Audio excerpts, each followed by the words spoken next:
എന്റെ മോളെ കൊല്ലാൻ നോക്കുക. എന്റെ കുഞ്ഞിന്റെ കൂടെ എപ്പോഴും അവളുടെ അമ്മയുണ്ടാവും മുരളി. ഞാനിവിടെ ഉള്ളിടത്തോളം കാലം നീ വിചാരിക്കുന്ന യാതൊന്നും നടക്കില്ല. ഏത് പാവ ഉപയോഗിച്ചാണോ എന്റെ മോളെ നീ കൊല്ലാൻ ശ്രമിച്ചത്, അതേ പാവ ഉപയോഗിച്ചുകൊണ്ട് കൊല്ലും ഞാൻ നിന്നെ.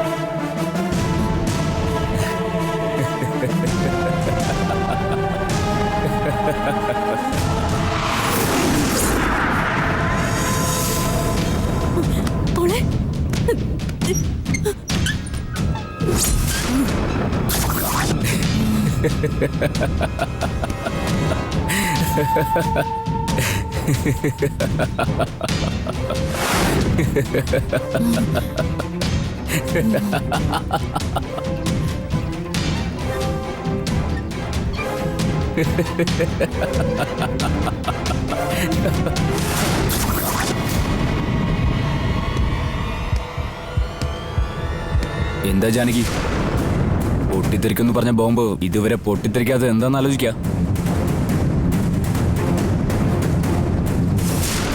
എന്തായാലും ഒരു സേഫ്റ്റി എന്നുള്ള രീതിക്കാ ഈ റിമോട്ട് എന്റെ കയ്യിൽ തന്നെ ഞാനിങ്ങനെ വച്ചിരുന്നത്. എന്റെ കണക്കൂട്ടലുകൾ തെറ്റിയില്ല. നീ പ്രത്യക്ഷപ്പെട്ടിട്ട് അത് നേരെ എന്റെ നേർക്കനെ എറിഞ്ഞില്ലേ, ആ സെക്കൻഡിൽ തന്നെ ഞാൻ ആ ബോംബ് ഓഫ് ചെയ്ത് കളഞ്ഞു ജാനകി. എന്നെ നീ ഇങ്ങനെ തീരെ തരം താഴ്ത്തി കാണല്ലേ ജാനകി. എന്റെ അച്ഛനെ ബലി കൊടുത്തിട്ട് നിൽക്കാൻ ഞാൻ. ഓരോ നിമിഷവും നിന്റെ ഉറ്റവരുടെ മരണം മാത്രമാണ് എന്റെ ചിന്ത. അതിനുവേണ്ടി ഏത് അറ്റം വരെ പോകാനും ഈ മുരളി തയ്യാറാ. ജാനകി, അധികം താമസിക്കാതെ തന്നെ നിന്റെ അരുണേട്ടനെയും മോളെയും കൊന്നു തള്ളും ഞാനിവിടെ.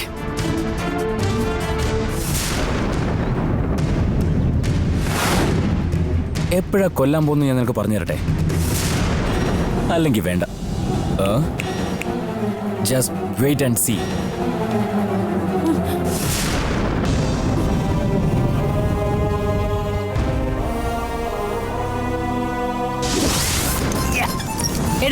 എടോ മനോഹര. മാഡം, നിങ്ങളോ എന്തായിരുന്നു ഇങ്ങോട്ട് വന്നത്? ഒരു ഫോൺ ചെയ്താൽ ഞാൻ അങ്ങോട്ട് വരുമായിരുന്നല്ലോ. തന്നെ നേരിട്ട് കണ്ടൊരു കാര്യം പറയാൻ വേണ്ടിട്ടാ ഇപ്പൊ ഞാൻ ഇങ്ങോട്ട് വന്നത്. എന്ത് വിശേഷിച്ച് പറഞ്ഞാട്ടെ. അന്ന് നമ്മള് ഡ്രാമ കളിച്ച് അടിച്ചു മാറ്റി ഒരു 15 ലക്ഷം രൂപയില്ലേ, അത് കളവ് പോയിട്ടോ. ഒന്ന് സമാധാനായിട്ട് കേൾക്കാൻ. എടുത്തതാരാന്നൊക്കെ എനിക്ക് നന്നായിട്ട് അറിയാം. ഞാൻ ആളെ പറയാം. താൻ അവന്റെ അടിച്ചു മാറ്റി എനിക്ക് തരണം. ആളാരെന്ന് നിങ്ങൾ പറയും. പണം ഞങ്ങൾ എടുത്തരാം മാഡം. ഇനി നീ നിന്റെ തിരുവായ തുറന്നാ ഓണക്കോടിയായിട്ട് എടുത്ത് കൊടുത്തളയുന്നില്ല ഞാൻ. ഇങ്ങനെ എന്നെ നന്നാവാൻ സമ്മതിക്കില്ല. നിങ്ങൾ തമ്മിലുള്ള പ്രശ്നമൊക്കെ പിന്നെ തീർത്തോട്. ആ ധർമ്മജന്റെ മോൻ മുരളി ആ പണം എടുത്ത് വെച്ചിരിക്കുന്നത്. അയ്യയ്യേ, അവൻ ഇത്ര വൃത്തികെട്ടനായിരുന്നല്ലേ? അവൻ അങ്ങനെ വിട്ടുകളഞ്ഞാ പറ്റില്ല. അവൻ കുനിഷ്ടൊന്നും കാണിക്കില്ലെന്ന് കരുതിയ ഞാനിപ്പോ മണ്ടിയായിടോ. താൻ ആ പണം അവിടെ നിന്നെടുത്ത് എന്റെ കയ്യിൽ കൊണ്ടു തന്ന ഒരു 15,000 രൂപ കൂടെ ഞാൻ തനിക്ക് തരാം. കൊട്ടാരത്തിനകത്തേറി കാശടിക്കണോന്ന് പറഞ്ഞാ മുല്ലപ്പെരിയാറിന്റെ കീഴിൽ വീട് വെക്കണ പോലെ. അതുകൊണ്ട് എത്തിപ്പോലും കാശ് അങ്ങോട്ട് കൂട്ടി തരീം. ശരി, 25,000 തരുള്ളൂ. ഓക്കെ മാഡം, 10,000 രൂപ അഡ്വാൻസ് ആയിട്ട് ഇങ്ങോട്ട് ഇന്ന് രാത്രി തന്നെ ഒന്ന് ഓക്കെ ആക്കി തരാമല്ലോ.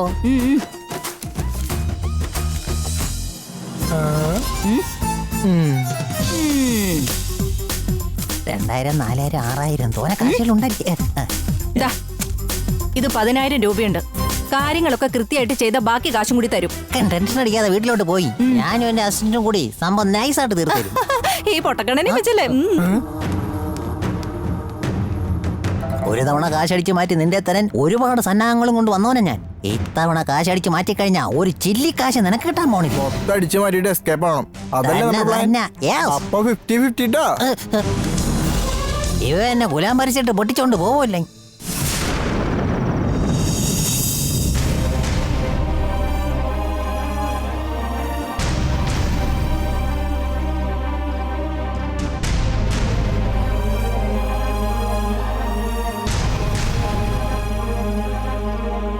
എനിക്ക് തോന്നുന്നത് ഈ സമയത്ത് ഗംഗയെ നമ്മുടെ അടുത്തേക്ക് കൂട്ടിക്കൊണ്ടുവരുന്നതായിരിക്കും നല്ലതെന്ന്.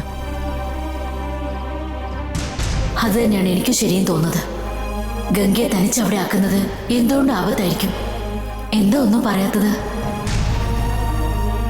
ഇപ്പോഴത്തെ ഈ അവസ്ഥയിൽ നമ്മൾ പറയുന്നതൊന്നും അവൾ അനുസരിക്കില്ല. അത് മാത്രമല്ല നന്ദിനി, അവളെ പോയി കാണുന്നത് അവളെ നമ്മൾ തന്നെ കൊലയ്ക്ക് കൊടുക്കുന്നതിന് തുല്യമാകില്ലേ എന്നാണ് എന്റെ പേടി. നാഗനന്ദിയൻ ഒരേ ഒരു ചിന്തയേ ഉള്ളൂ, ഗംഗയെ വെച്ച് നന്ദിനിയെ നശിപ്പിക്കണമെന്നുള്ളത് മാത്രമാണ്. അപ്പോ അങ്ങനെ വരുമ്പോ അവൻ ഗംഗയെ കൊല്ലാൻ മുതിരുമോ?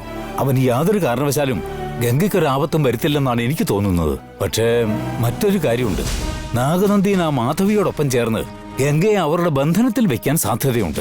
അവരുടെ സ്വാധീനത്തിൽ നിന്നും അവളെ രക്ഷപ്പെടുത്തി പുറത്തു കൊണ്ടുവരാൻ ശ്രമിക്കാതെ അവളെ അവിടെ തന്നെ നിർത്തി സംരക്ഷിക്കുവാനുള്ള എന്തെങ്കിലും മാർഗമുണ്ടോന്ന് നോക്ക്. ഗംഗയെ അവിടെ തന്നെ നിർത്തി സംരക്ഷിക്കണമെന്ന് പറഞ്ഞ അതിപ്പോ എങ്ങനെ സാധ്യമാവും? നിങ്ങളെല്ലാവരും ഈശ്വര ചൈതന്യം നിറഞ്ഞു നിൽക്കുന്നവരാണല്ലോ, ഒന്ന് ആലോചിക്ക്, എന്തെങ്കിലും വഴി കിട്ടിയിരിക്കും.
പൂജ ആരംഭിക്കാൻ നന്ദിനി, അങ്ങോട്ട് ഇരുന്നോളൂ. ശരി.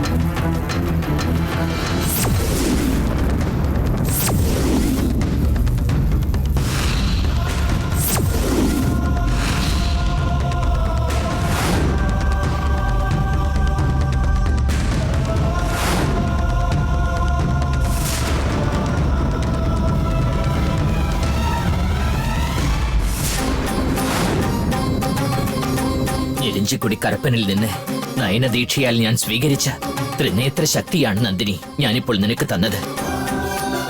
ഞാൻ തന്നിരിക്കുന്ന ഈ ത്രിനേത്ര ശക്തിയെ ഏതു വിധേനയും നീ ഗംഗയ്ക്കുള്ളിൽ എത്തിക്കണം. ശരി, പോയി വരൂ.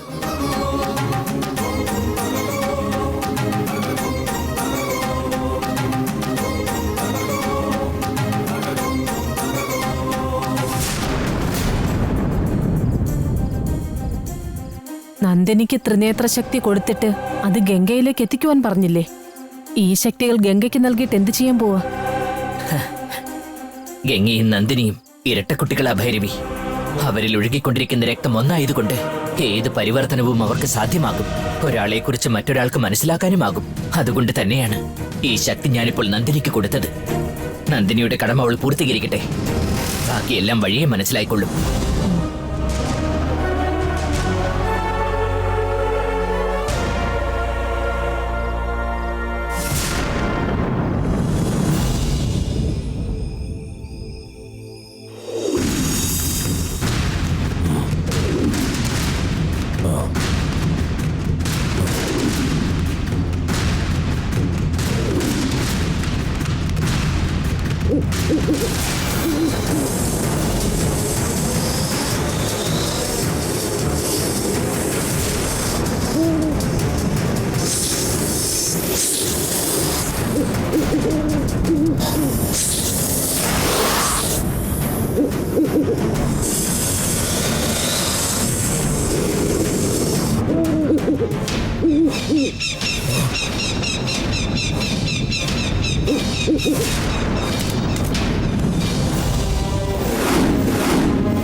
ആ നന്ദിനി പുറ്റിനകത്ത് മറഞ്ഞിരിക്കുകയാണെന്ന് തോന്നുന്നു. അവളെ കണ്ടിട്ടാണ് മൂങ്ങ ശബ്ദിക്കുന്നത്.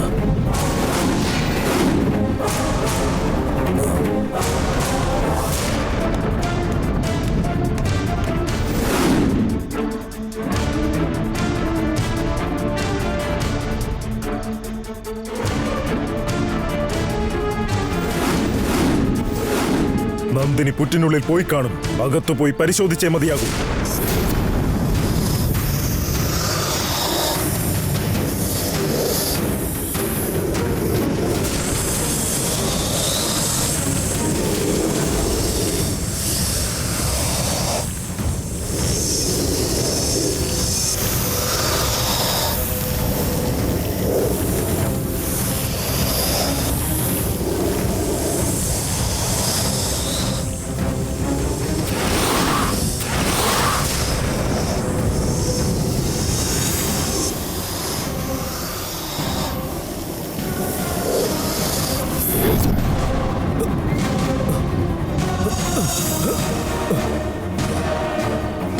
പുറ്റിനുള്ളിൽ നന്ദിനിയില്ല. എന്നാൽ പുറ്റിനുള്ളിൽ നിന്ന് നന്ദിനി പുറത്തു വന്ന് പല നാൾ കഴിഞ്ഞിട്ടും നന്ദിനിയുടെ ശക്തിയിലൂടെ സ്വരൂപിക്കപ്പെട്ട താപം കുറഞ്ഞിട്ടേയില്ല. നന്ദിനിയെ അല്പം കൂടെ ശ്രദ്ധയോടെ പിന്തുടർന്നേ പറ്റൂ.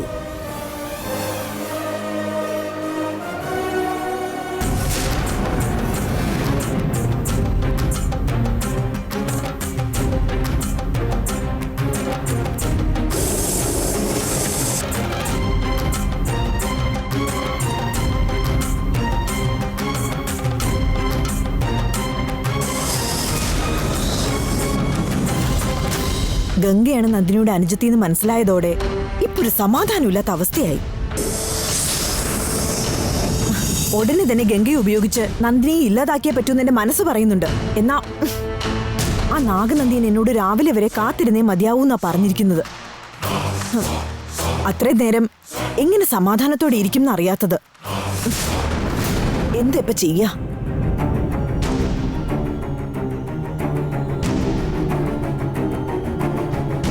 അവളെ അവസാനിപ്പിക്കാൻ ഒരു ഉപായം പറയുന്നതുവരെ എന്നെ കൊണ്ട് ഉറങ്ങാൻ പറ്റുമെന്ന് തോന്നുന്നില്ല.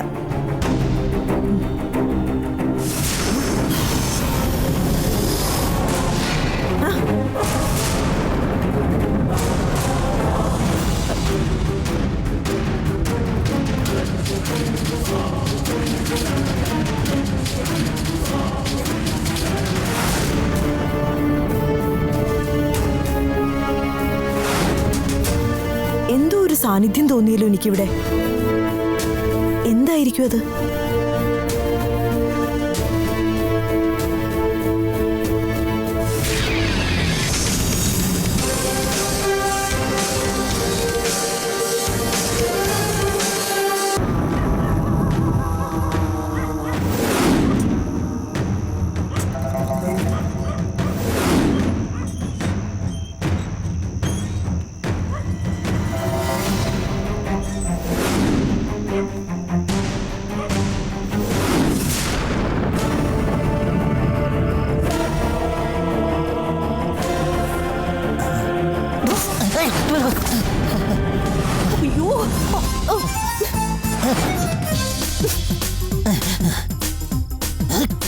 അമ്മച്ചേ, ഇതെന്താ വരി വലിച്ചത്? വീണ് വല്ലോ മറ്റിക്കഴിഞ്ഞ എന്റെ ഭാര്യമാർക്കും പിള്ളേർക്ക് ആര് ചെലവിന് കൊടുക്കും? എടോ, ഞാനൊന്ന് തൊട്ടപ്പോഴേക്കും താൻ എന്തിനു മലനടിച്ച് വീണേ? ഞാനൊന്ന് വലിച്ചപ്പോഴേക്കും താൻ വീണു പോയില്ലേ? അപ്പൊ കൊട്ടാരത്തിലുള്ളവരെല്ലാവരും കൂടെ വന്ന തന്റെ കാര്യം ഗോവിന്ദ. എന്നെ പറ്റി അക്കന് ശരിക്കും അറിയാൻ പാടില്ലാഞ്ഞിട്ടാണ് കേട്ടാ. എന്റെ കയ്യിലേക്ക് ഒരു കാര്യം ഏൽപ്പിച്ച് തന്നു കഴിഞ്ഞാ സംഭവം വൃത്തിയായിട്ട് തീർത്തു കഴിഞ്ഞിട്ടേ മനോഹരം ഇറങ്ങൂ. അക്ക എന്തായിരുന്നു യക്ഷികളെ പോലെ ഇങ്ങനെ അലിഞ്ഞിരിച്ച് നടക്കണത്? പോയി കിടന്ന് ഉറങ്ങി. എടോ, മുരളിയുടെ റൂം കാണിച്ചു തരാൻ വേണ്ടിട്ട് ഞാൻ ഇങ്ങോട്ട് വന്നേ. അതിപ്പോ അക്കൻ പറഞ്ഞാലും ഇല്ലേലും ഞാൻ കണ്ടുപിടിച്ചിരിക്കും. അതിനെനിക്കൊരു പ്രത്യേക കഴിവുണ്ട് കേട്ടാ. ഏതായാലും വന്നല്ലേ, റൂം എവിടെയാണെന്ന് പറഞ്ഞിട്ട് പോയി കിടന്ന് ഉറങ്ങി. ആ റൂം കണ്ടോ? ആ കാണുന്ന റൂമാണ് മുരളിയുടെ റൂം. ആ നേരെ കാണുന്ന റൂമല്ലേ? ബാക്കി കാര്യം എനിക്കിങ്ങ് വിട്ടേക്ക്. അക്കൻ റൂമിൽ പോയി റെസ്റ്റ് അടിക്കും. പണമായിട്ട് സ്ലോ മോഷനിൽ ഞാൻ വരാം.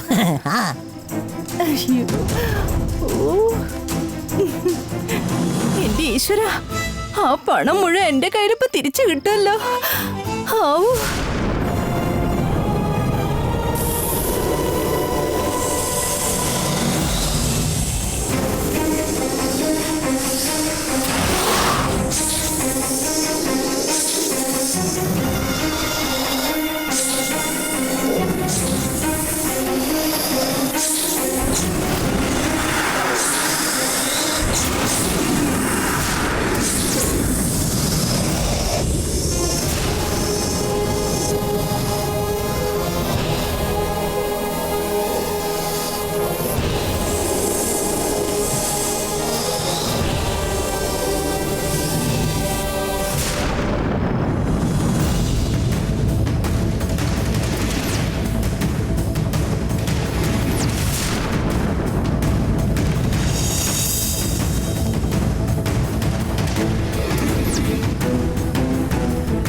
നല്ല സുഖമായിട്ടടന്ന് ഉറങ്ങുമോനെ. ഇനി പറഞ്ഞില്ലെന്ന് പറയരുത്. നീ അടിച്ചു മാറ്റി വെച്ചിരിക്കുന്ന പണമൊക്കെ ഞാൻ അടിച്ചോണ്ട് പോവേണ്.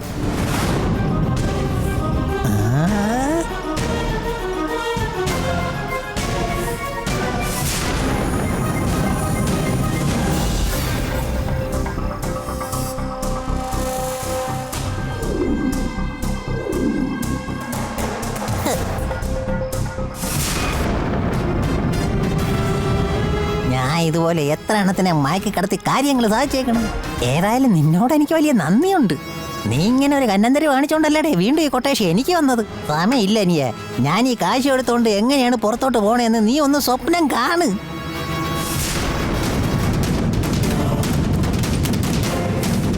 ഒന്നും കാണുന്നില്ലല്ലോ.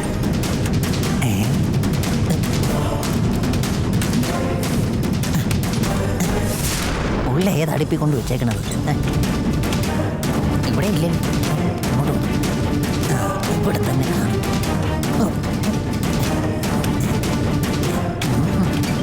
ഒരു ഇല്ല. ഇത് ഏത് മച്ചുംപുറത്ത് കൊണ്ട് ഒളിച്ചു വെച്ചിരിക്കുന്നത്?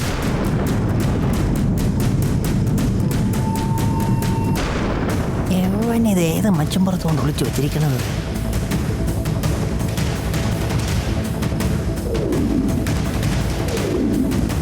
ഒരു നല്ലവനായിരുന്നെങ്കിൽ പണം എടുത്ത് അലമാരയിലോ അല്ലെങ്കിൽ ഷെൽഫിലോ വെച്ചിട്ടുണ്ടാവും.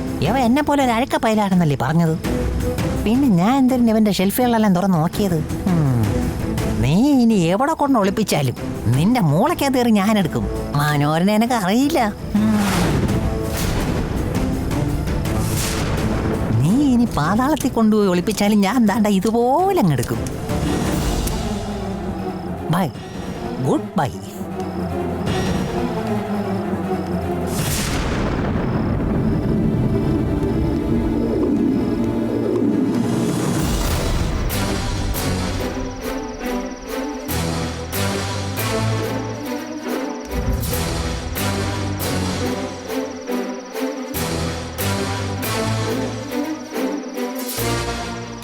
എന്തുപറ്റി നാഗനന്ദിയ? എന്തെങ്കിലും നോക്കി നിൽക്കുന്നേ? നന്ദിനി പോയതിന്റെ അടയാളമാണ്. നന്ദിനി ആ കൊട്ടാരത്തിനകത്തുണ്ട്.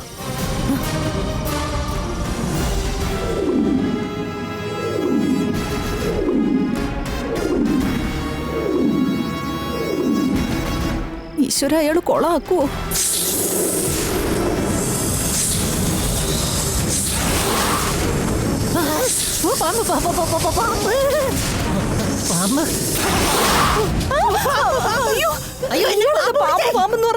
രമണിയും തങ്കമണിയും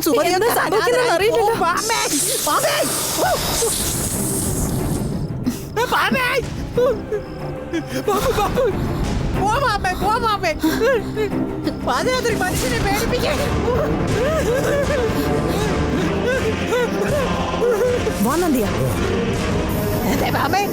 ഞാനും പാമ്പുകളെ കണ്ടിട്ടുള്ളവരാണ്. വേണ്ട, എന്റെ അടുത്ത് നീ കളിക്കാൻ നിൽക്കരുത്. ഇവൻ ഈ കൊട്ടാരത്തിൽ ആദ്യമായിട്ടാണല്ലോ. ആരാണെങ്കിലും ശരി, ആദ്യം എന്റെ ദൗത്യം പൂർത്തിയാക്കാം.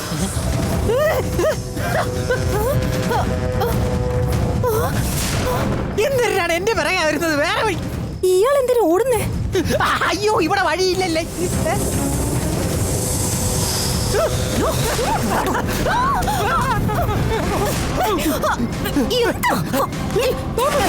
എന്താ? എവിടെയാ?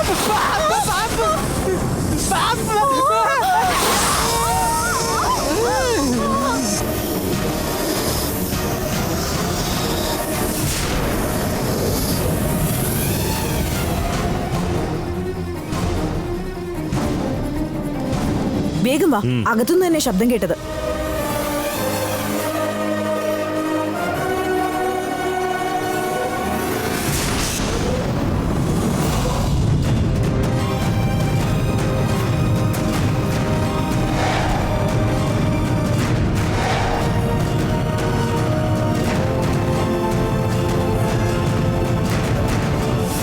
ആരാ പാമ്പെന്ന് പറഞ്ഞ് അലറിയത്? എന്നിട്ട് ഇവിടെ ആരും കാണുന്നില്ലല്ലോ.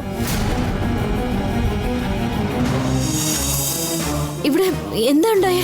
നന്ദിനി ഇപ്പോൾ കൊട്ടാരത്തിനകത്ത് വന്നിട്ട് പോയി. എന്തിനു വന്നു, എന്താണ് അവൾ ചെയ്തതെന്ന് അറിയില്ല. മറ്റെന്തിനു വരാനാ? ഗംഗ നമ്മളെ സഹായിക്കുന്നത് ഇഷ്ടപ്പെടാഞ്ഞിട്ട് ഇവിടെ എന്തെങ്കിലും പദ്ധതി ഒരുക്കാൻ വന്നിട്ട് പോയതാവും. അവളുടെ വരവിന്റെ ഉദ്ദേശം എന്ത് വേണമെങ്കിലും ആയിക്കോട്ടെ, നമ്മുടെ തീരുമാനത്തിൽ ഒരു മാറ്റം ഉണ്ടാകരുത്. നന്ദിനിയെ കൊല്ലുന്ന കാര്യത്തിൽ നമ്മൾ എന്താ ചെയ്യാൻ പോന്നെ? ഞാൻ അതിശീഘ്രം അതിന് ഉത്തരം തരുന്നതാണ്. സൂര്യൻ ഉദിച്ചാൽ ഞാൻ ഉപായം പറഞ്ഞു തരാം. നന്ദിനിയെ അവസാനിപ്പിക്കാനുള്ള വഴി രാവിലെ ലഭിക്കുന്നതാണ്. അതോടെ നന്ദിനിയുടെ പ്രശ്നങ്ങൾക്ക് ഒരു അറുതി ഉണ്ടാവുന്നതാണ്. നീ ധൈര്യമായിട്ട് പോയി കിടന്നുറങ്ങ്.